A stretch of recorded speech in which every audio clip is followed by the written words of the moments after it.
आज की पंचायत में हम उस सच का सामना करेंगे जिसे छिपाने के लिए बंगाल की पूरी सत्ता ने एड़ी चोटी का जोर लगा दिया है।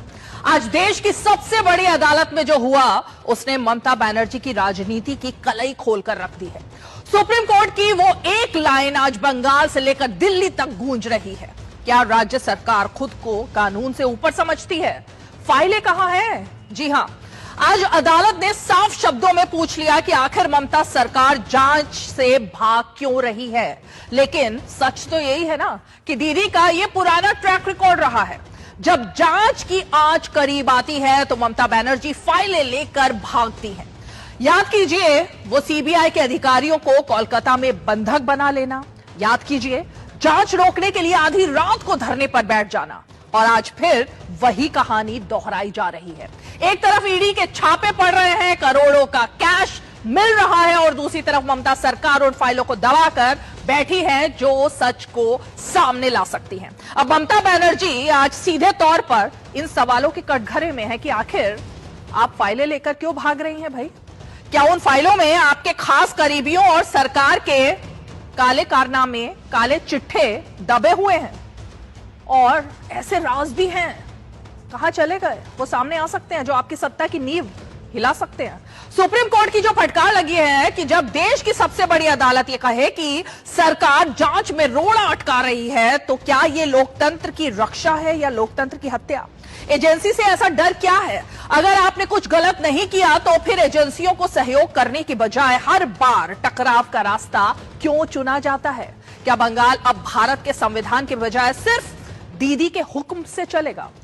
ममता जी, आपने नारा दिया था मां माटी और मानुष, लेकिन आज हालत यह है कि मां परेशान है, माटी भ्रष्टाचार से सनी है, और मानुष पूछ रहा है कि आखिर ये भ्रष्टाचार की फाइलें छिपाने के पीछे मजबूरी क्या है। तो आज जरा इसी मुद्दे पर होगी हमारी पंचायत की सबसे बड़ी बहस की फाइल लेकर भागी सरकार, सुप्रीम कोर्ट से पड़ी फटकार। लेकिन सबसे पहले तो जरा सुनवाई में आज क्या क्या हुआ और ईडी ने क्या आरोप लगाए देखिए। सुप्रीम कोर्ट ने ईडी अफसरों पर दर्ज एफआईआर पर भी रोक लगा दी। सबसे बड़ा मामला जो था ना वो यही था। ईडी अधिकारियों के खिलाफ दर्ज एफआईआर अगली सुनवाई तक स्थगित रहेगी, ये बात सीधे तौर पर सुप्रीम कोर्ट की तरफ से कही गई है। अदालत ने सरकार से 2 हफ्ते में जवाब भी मांगा है और नोटिस भी जारी किया है। अब एजेंसी की जांच में दखल नहीं दिया जा सकता, यह भी सुप्रीम कोर्ट की तरफ से कहा गया है। प्रतिवादी सीसीटीवी फुटेज और सर्च की सिफारिशों वाली डिवाइस को भी सुरक्षित रखें, यह बात भी सुप्रीम कोर्ट ने कही।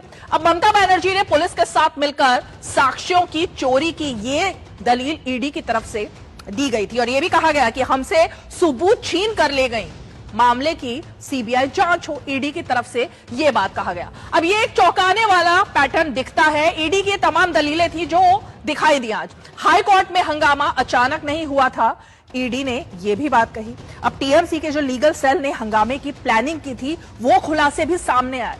क्या हाई कोर्ट को जंतर मंतर बना दिया गया? यह बड़ी टिप्पणी थी सुप्रीम कोर्ट की तरफ से। कोलकाता हाई कोर्ट में अफरा तफरी से भी बहुत व्यथित दिखाई दिया सुप्रीम कोर्ट। यह भी गंभीर मामला है। हाई कोर्ट में सुनवाई ना होने देना यह भी गलत है, यह भी बात सुप्रीम कोर्ट की तरफ से कही गई। तो ये तमाम बातें हम आपको बता रहे हैं, नोटिस जारी हम कर रहे हैं, और ये एक गंभीर मसला है सुप्रीम कोर्ट की तरफ से। यह भी कहा गया अब 3 फरवरी को मामले की अगली सुनवाई होगी। तो ये तो आज ईडी वर्सेस ममता जो सुप्रीम कोर्ट में हुआ, लेकिन यह बताना बहुत जरूरी है, ममता बनाम एजेंसियां जब टकराव होता है तो 10 बड़े सबूत जो सामने आए हैं। ममता बनर्जी ने आईपैक रेड में खुद घुसकर ईडी के हाथ से इलेक्ट्रॉनिक डिवाइस और फाइलें छीन ली थी। ये पूरा मामला आपको समझा रहे हैं फटाफट। जांच करने आए ईडी अफसरों पर ही बंगाल पुलिस ने मुकदमा दर्ज कर दिया। जांच रोकने का ये नया हथकंडा अपनाया। अब हथियार उठाने की उकसाहट भी थी। वोटर लिस्ट जांच रोकने के लिए महिलाओं से कहा गया कि दिल्ली के अफसरों के खिलाफ रसोई के औजार, हथियार उठाओ। भीड़ तंत्र पर हमला। मुर्शिदाबाद में टीएमसी समर्थकों ने सरकारी बीडीओ दफ्तर में तोड़फोड़ की और प्रशासनिक काम को भी रोका। ये तमाम ऐसे सिलसिलेवार तरीके से क्या क्या हुआ। अदालत की अवहेलना करने के भी कई बार आरोप लगे। कोलकाता हाईकोर्ट की फटकार लगी। ममता सरकार बार बार न्यायिक आदेशों की धज्जियां उड़ा रही है। ये भी बात सामने आई थी। उसके बाद सीबीआई बनाम पुलिस कमिश्नर को बचाने के लिए खुद धरने पर बैठ गई थी और जांच करने के लिए आए हुए सीबीआई अफसरों को ही ममता बनर्जी ने बंधक बना लिया था। अब एक और आपको मामला बता दें निजाम पैलेस का, जिसमें ड्रामा नारद घोटाले में मंत्रियों की गिरफ्तारी हुई तो सीबीआई दफ्तर में घुसकर बैठ गई थी ममता और अरेस्ट करने की चुनौती तक दे डाली थी।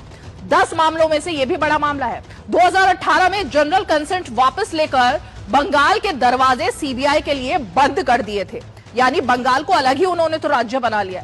संविधान को चुनौती, गृह मंत्रालय के आदेशों को ठुकराना और राज्यपाल के साथ हुए हर संवैधानिक पद पर सीधा टकराव। अब ये एजेंसी विरोधी जिस तरह से बात है, देश में पहली बार अगर विधानसभा का इस्तेमाल केंद्रीय एजेंसियों यानी ईडी सीबीआई को डराने के लिए किया गया तो वो भी ममता बनर्जी के शासनकाल में।